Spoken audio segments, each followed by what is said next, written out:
In a triumphant display of football prowess, Manchester City etched their name in history, securing a remarkable 1-0 victory against Inter Milan. With this resounding win, they clinched the elusive continental treble, a feat achieved by only one other English team in the annals of the sport.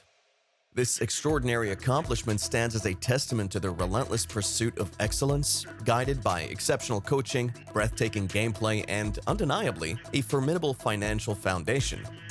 Prepare to be captivated as we unravel the mesmerizing success story of Manchester City, an unyielding force that has left an indelible mark on the beautiful game. In 2008, something extraordinary happened in the world of football.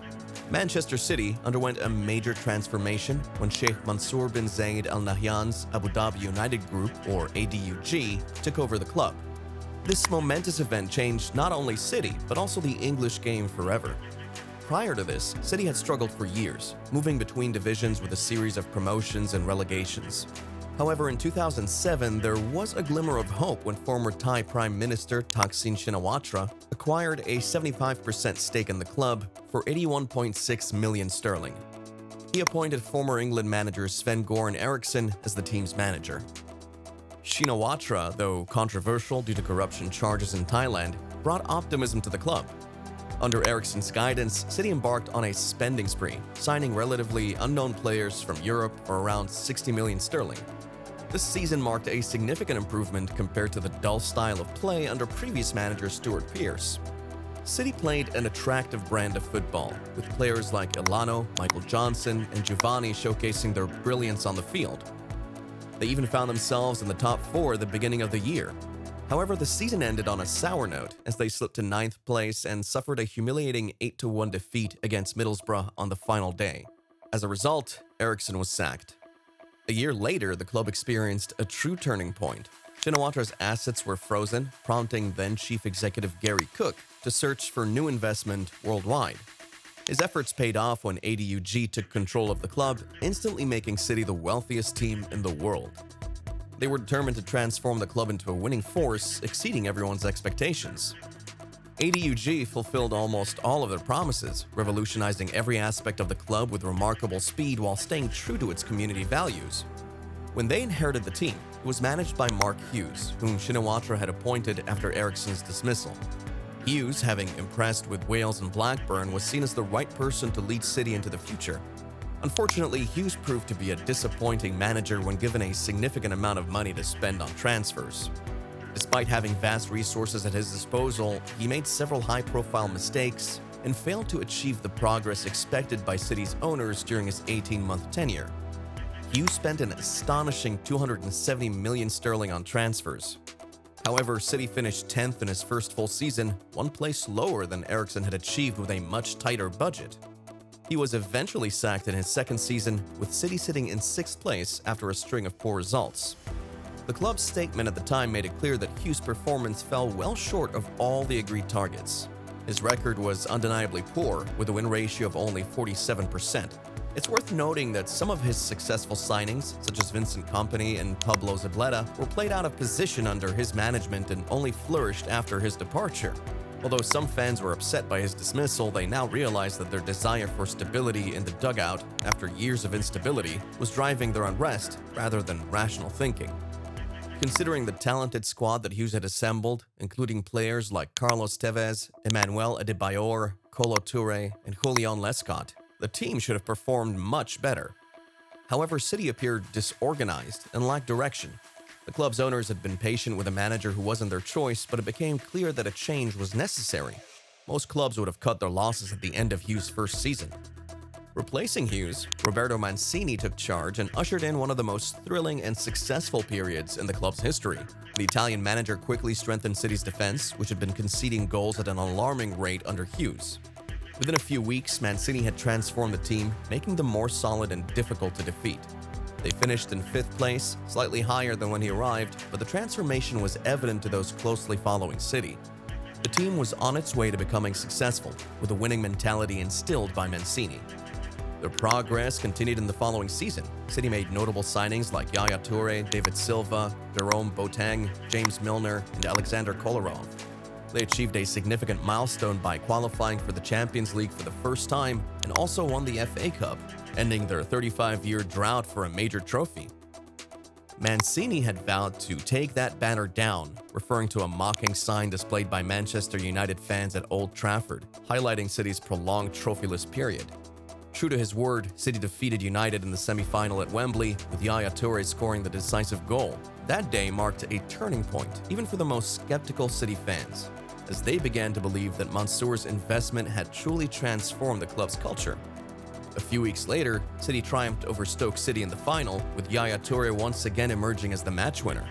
They clinched the 2011 FA Cup, marking a significant achievement.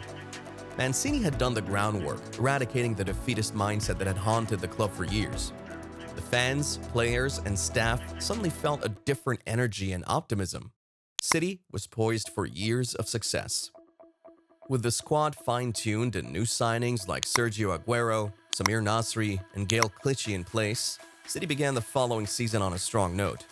They won 12 out of their first 14 games in all competitions, including a remarkable 6-1 victory over Manchester United at Old Trafford. They were asserting their dominance in English football. However, they encountered a significant setback and found themselves 8 points behind United with only 6 games remaining in early April. It seemed like an insurmountable challenge. Nothing at City comes easily. Years of turmoil and setbacks cannot be overcome overnight.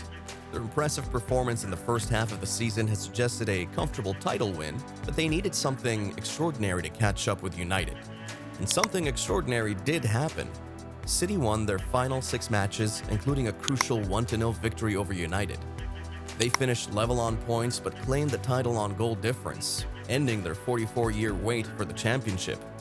Aguero's unforgettable winning goal in the thrilling 3-2 triumph over Queen's Park Rangers at the Etihad Stadium remains one of the most iconic moments in Premier League history. They had achieved their goal through immense determination and perseverance, making the victory all the more satisfying and unforgettable. However, Mancini's autocratic leadership style eventually caught up with him. The season following their title win was considered a disappointment by the Etihad board. Players were unhappy, and off-the-field issues caused concerns within the club. City finished second, but they didn't pose a threat to United, who comfortably secured the trophy. In addition, they suffered a defeat against Wigan Athletic, a team recently relegated from the Premier League, the FA Cup final. Mancini was sacked and Manuel Pellegrini was brought in as his replacement.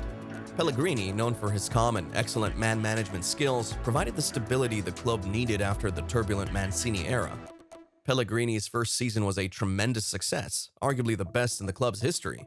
They achieved a league and cup double, winning the League Cup with a 3-1 victory over Sunderland and overcoming a challenging situation to overtake Liverpool and claim their second title in 3 seasons. They played remarkable football and scored an impressive 156 goals in all competitions. However, the second season under Pellegrini started well but eventually saw a dramatic collapse. City relinquished their title hopes meekly after being on par with Chelsea at the turn of the year. In 2016, it was announced that Pep Guardiola, the highly sought-after and esteemed coach, would replace Pellegrini at the end of the season. Guardiola arrived with an impressive track record, having won 21 trophies in 7 seasons as a manager. This appointment highlighted the remarkable progress City had made under Mansour's ownership. They had become one of the most appealing propositions in the football world for players, coaches, and investors, thanks to the efforts of ADUG and club chairman Khaldoun Al-Mubarak. And as they say, the rest is history. He made some significant player signings and replaced the goalkeeper. Guardiola had a successful start, winning his first Premier League match and defeating his rival, Jose Mourinho. However, the team's form declined, and they had a rough patch without a win. They were eliminated from the EFL Cup and suffered a big defeat in domestic competition. In the Champions League, they were knocked out in the round of 16. Guardiola finished the season without a trophy, which he considered a failure. In the following season, Guardiola strengthened the team's defense with new signings. Manchester City won the EFL Cup and secured the Premier League title with a record-breaking 100 points. Guardiola signed a new contract with the club until 2021. During the next 2 seasons, Guardiola's team won the domestic treble, including the FA Cup and the EFL Cup, but faced disappointment in the Champions League, being eliminated in the quarter-finals 3 times in a row.